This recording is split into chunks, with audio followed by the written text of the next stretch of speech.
നിലവിളക്കിന്റെ നിയമം ഇന്നോ ഇന്നലെയോ ഇസ്ലാമിൽ ഇറങ്ങി വന്നതല്ല. അതങ്ങ് അബുൽ ബഷർ ആദം അലൈഹി ഇസ്ലാം മുതൽ തന്നെ ഒരു മനുഷ്യൻ, നിലവിളക്കെന്നല്ല, ഒരു മനുഷ്യൻ എങ്ങനെ ജീവിക്കണം, എങ്ങനെ ജീവിക്കരുത് എന്ന കൃത്യമായ മാർഗരേഖ പഠിപ്പിച്ച മതമാണ് പരിശുദ്ധ ഇസ്ലാം. അതുകൊണ്ട് തന്നെ ഇസ്ലാമിൻ്റെ തത്വങ്ങളും നിയമങ്ങളും ബുദ്ധിപരമായി മെച്യൂരിറ്റിയോടുകൂടെ, പക്വതയോടുകൂടെ ഒരാൾക്കും വിമർശിക്കാൻ സാധ്യമല്ല എന്നത് കാലം ഇവിടെ തെളിയിച്ചിട്ടുള്ള വിഷയമാണ്. പൊട്ടത്തരം പറഞ്ഞുകൊണ്ട്, വിഡ്ഢിത്തരം പറഞ്ഞുകൊണ്ട് വിമർശിക്കാം, അതിൽ പ്രത്യേകിച്ച് പ്രസക്തിയില്ല.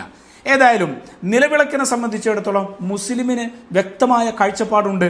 കിതാബുകളിലും അതുപോലെ മഹാന്മാരുടെ ഉദ്ധരണികളിലൊക്കെയും നിലവിളക്കെന്നല്ല, അതുമായി ബന്ധപ്പെട്ട വസ്തുക്കളുടെയൊക്കെ കൃത്യമായ നിയമം പറഞ്ഞതായി കാണാൻ കഴിയും. ഒരു മുസ്ലിം അതിന് കൃത്യമായ നിലപാട് സ്വീകരിക്കുന്ന വ്യക്തിയുമാണ്. ഏതായാലും നിലവിളക്കിന് പ്രത്യേകം പുണ്യമുണ്ട് എന്ന് മനസ്സിലാക്കി ഒരാൾ അതിനെ ആദരിക്കുകയോ ബഹുമാനിക്കുകയോ കത്തിക്കുകയോ ചുമന്നു നടക്കുകയോ ചെയ്താൽ, ഏത് നിലക്ക് അതുമായി ബന്ധപ്പെട്ടാലും പുണ്യമുണ്ട് എന്ന വിശ്വാസം അവൻ്റെ മനസ്സിലുണ്ടെങ്കിൽ അത് തെറ്റാണ്.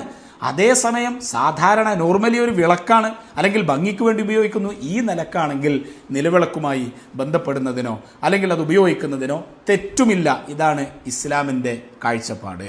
അത് കൃത്യവും വ്യക്തവുമാണ്. അപ്പോൾ ഒരു ചോദ്യം സ്വാഭാവികമായിട്ട്, മക്ബറകളിൽ നിലവിളക്ക് ഉപയോഗിക്കുന്നുണ്ടല്ലോ, അതിന് നിലവിളക്ക് ഉപയോഗിക്കുന്നത് തെറ്റാണെന്ന് ആരും പറഞ്ഞിട്ടില്ല.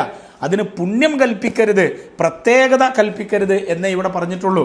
ഒരു പുണ്യം കൽപ്പിച്ചുകൊണ്ട് ഒരു മക്ബറയിലും നിലവിളക്ക് ഉപയോഗിക്കുന്നില്ല. പണ്ഡിതന്മാര് കൈകാര്യം ചെയ്യുന്ന, നേതൃത്വം കൊടുക്കുന്ന ഒരു മക്ബറയിലും അത് കാണാൻ സാധ്യമല്ല. വിവരമുള്ളവർ മുന്നിട്ടിറങ്ങി, വിവരമുള്ളവർ നേതൃത്വം കൊടുക്കുന്ന ഒരു മക്ബറയിലും അത് കാണിക്കാൻ സാധ്യമല്ല.